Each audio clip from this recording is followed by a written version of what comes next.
शरद पूर्णिमा व्रत कथा। बहुत समय पहले एक नगर में एक धनवान व्यापारी रहता था। उसकी दो पुत्रियां थीं, दोनों ही धर्मपरायण और भगवान में आस्था रखने वाली थीं। वे हर पूर्णिमा का व्रत करती थीं। बड़ी बहन सच्चे मन, श्रद्धा और पूर्ण विधि विधान से पूर्णिमा का व्रत करती थी। उसके इस सच्चे भाव और निष्ठा के कारण हर वर्ष उसे पुत्र रत्न की प्राप्ति होती थी। छोटी बहन भी व्रत रखती थी, परंतु अधूरा। वह व्रत का संकल्प तो लेती, पर शाम होते ही भोजन कर लेती थी। अधूरे व्रत के कारण उसे उसका पूर्ण फल नहीं मिल पाता था। समय बीतता गया, दोनों बहनों का विवाह हो गया। विवाह के बाद बड़ी बहन सुखी जीवन जीने लगी, उसके बच्चे स्वस्थ और दीर्घायु रहे। परंतु छोटी बहन की संतान जन्म लेते ही मर जाती थी। दुखी होकर उसने एक दिन पंडितों से इसका कारण पूछा। पंडितों ने कहा, ग्रेटर देन बेटी, तुम पूर्णिमा का व्रत अधूरा रखती थी, इसलिए व्रत का पुण्य तुम्हें नहीं मिल पाया।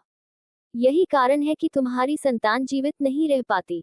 छोटी बहन को अपनी गलती का एहसास हुआ। उसने अगले वर्ष पूरे विधि विधान से व्रत किया, लेकिन फिर भी संतान जन्म लेते ही चल बसी। वह रोती बिलखती रही। उसने अपने मृत शिशु को एक पाटे पीढ़े पर लिटाकर कपड़े से ढक दिया और अपनी बड़ी बहन को घर बुलाया। उसने बड़ी बहन से कहा। जैसे ही बड़ी बहन बैठने लगी, उसका घाघरा अनजाने में शिशु को छू गया और तभी मृत बालक रोने लगा। बड़ी बहन आश्चर्यचकित होकर बोली, ग्रेटर देन बहन, तुमने मुझे कलंकित करने की कोशिश की। अगर यह बच्चा सच में मर जाता तो लोग क्या कहते? दीदी, मेरा बच्चा तो पहले से ही मरा हुआ था।